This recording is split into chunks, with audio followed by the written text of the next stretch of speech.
Hello guys! Welcome back to my YouTube channel. For today's vlog, magkano nga ba ang LCD ng Oppo A52 2020 model dito sa Shopee? Magkano nga ba pag umorder ka ng LCD?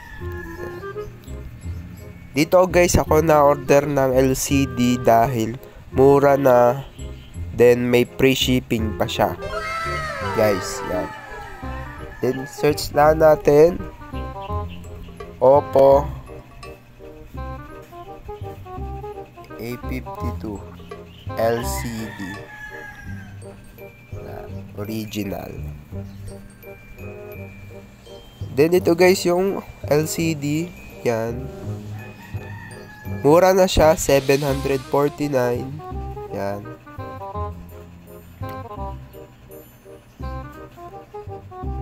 Hindi pa siguro to original. Then mga class ano lang to. Class A siguro. Hindi ko alam kung anong mga class A. Yung class A, B, o B. Mga gayon. Hindi ko. Pero aray mura na. Pero pwede na to sa cellphone ninyo guys. Yan. Maganda na din naman tong quality ng LCD. Yan. Dito kayo guys umorder sa JLC Digital Store, yan. Mura na siya guys.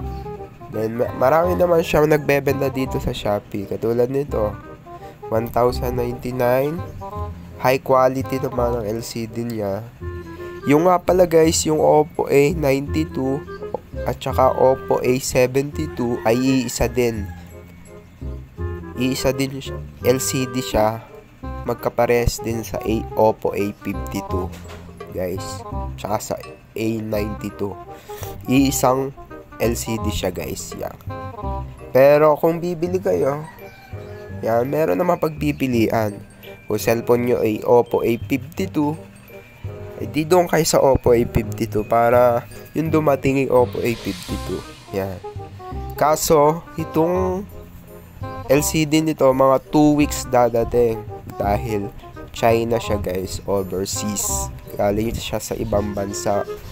Dito sa PB Digital Store, yan. Marami naman sila nagtitinda dito. Ito, sa Manila lang to. 650 lang guys, yan.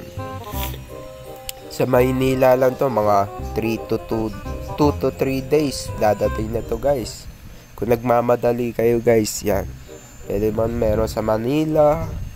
Kung hindi naman, meron sa China. Ito sa Laguna. Mas malapit to kung saan malapit ang lugar nyo. May sa Venezuela. Maraming tinda guys dito LCD. Yeah, pinakita ko na yung presyo. Then may free shipping naman dito guys. Kung gusto nyo gumamit ng free shipping, may vlog ako noon guys kung paano gamitin yung free shipping. Ganun lang guys, kadali. Sana may natutunan kayo. Huwag nyo kalimutang mag-subscribe, like, and share.